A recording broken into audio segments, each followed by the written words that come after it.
So నమస్తే మామ. మనకైతే ఎయిర్టెల్ పేమెంట్ బ్యాంక్ అయితే మనకు రూ. 200 అనేది క్యాష్ బ్యాక్ అయితే ఇస్తున్నారు. ఎట్లా అంటే మనము అకౌంట్ ఏదైతే ఎయిర్టెల్ పేమెంట్ బ్యాంక్ అకౌంట్ అయితే లేదో వాళ్ళకైతే ఇస్తున్నారు. ఏంటంటే ఎట్లా అంటే ఎయిర్టెల్ పేమెంట్ బ్యాంక్ ఓపెన్ చేసుకుంటే రూ. 200 అనేది క్యాష్ బ్యాక్ అనేది ఇస్తున్నారు.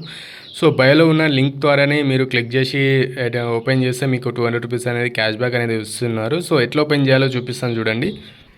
సో ఫస్ట్ ఆఫ్ ఆల్ అయితే మీరు ఎయిర్టెల్ యాప్ని డౌన్లోడ్ చేసుకొని ఓపెన్ చేయండి. ఓపెన్ చేసినాక మీకు ఈ విధంగా అది కనిపిస్తుంది. సో మీ యొక్క మొబైల్ నెంబర్ ఎంటర్ చేసి గెట్ ఓటీపీ అని ట్యాప్ చేయండి. ట్యాప్ చేశాక మీకు ఈ విధంగా అయితే ఓపెన్ అవుతుంది. సో మీ యొక్క ఓటీపీ అని ట్యాప్ చేసి తర్వాత లాగిన్ అని ట్యాప్ చేయండి. లాగిన్ అని ట్యాప్ చేశాక మీకు ఇక్కడ అప్గ్రేడ్ టు బ్యాంక్ అని ఉంటుంది. దీని మీద ట్యాప్ చేయండి. ట్యాప్ చేసినాక మీకు అనేది ఈ విధంగా అయితే వస్తుంది. సో ఏంటంటే ఈ విధంగా వచ్చిన తర్వాత మనము మళ్ళీ అప్గ్రేడ్ సో ఈ విధంగా అది వస్తుంది కదా. సో మీ యొక్క పాన్ కార్డ్ ఆధార్ కార్డ్ మీద ఆధార్ కార్డ్ నెంబర్ ట్యాప్ చేసి ఓపెన్ ఇక్కడ టిక్ మార్క్ క్లిక్ చేసి ఓపెన్ అకౌంట్ నౌ మీద ట్యాప్ చేయండి. ట్యాప్ చేసిన తర్వాత మీ యొక్క వెరిఫికేషన్ అనేది తీసుకుంటుంది అనమాట. తీసుకున్న తర్వాత మీకు గెట్ స్టార్టెడ్ మీద ట్యాప్ చేయండి. ట్యాప్ చేసినాక మీకు ఒక సెల్ఫీ బ్లింక్ అని చూపిస్తుంది. తర్వాత ఇంకో స్టార్ట్ అనేది ట్యాప్ చేయండి. ట్యాప్ చేశాక మీకు ఈ విధంగా అయితే కనిపిస్తుంది. సో ప్రొసీడ్ అని ఇక్కడ క్లిక్ చేసి అడ్రస్ ఎంటర్ చేసి ప్రొసీడ్ అని ట్యాప్ చేయండి. ట్యాప్ చేసినాక మీకు ఈ విధంగా అయితే వస్తుంది అనమాట. So annual income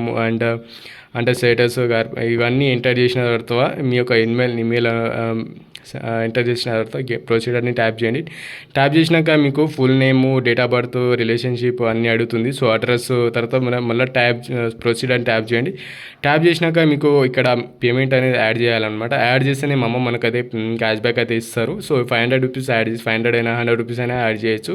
first of all మీరు రూ. 100 యాడ్ చేసిరనుకో మీకు రూ. 100 యాడ్ చేసిరనుకో రూ. 200 అనేది ఈజీగా క్రియేట్ అయితే అవుతుంది. సో ఎంతైనా యాడ్ చేసుకోవచ్చు. యాడ్ చేసిన తర్వాత మీకు ఈ విధంగా అయితే కనిపిస్తుంది బ్యాలెన్స్ ఇక్కడ కనిపిస్తుంది. తర్వాత మీరు ఫోన్పే కూడా ఫోన్పేలో కూడా ఇక్కడ ఉంది కదా మమ్మ, ఇది నెంబర్ ఎంటర్ చేసి డెబిట్ కార్డ్ నెంబర్ ఎంటర్ చేసి మనము ఫోన్పేలో కూడా చేసుకోవచ్చు.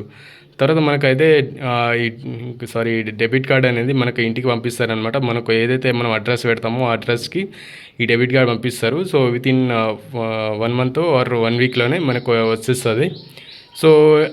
సో లింక్ డిస్క్రిప్షన్లో ఉంది. సో దాని ద్వారానే మీరు ఓపెన్ చేసుకుంటే మీకైతే ఇది కన్ఫర్మేషన్ రూ. 200 అనేది క్యాష్ బ్యాక్ అనేది వస్తుంది మామ. మిస్ అవ్వకండి.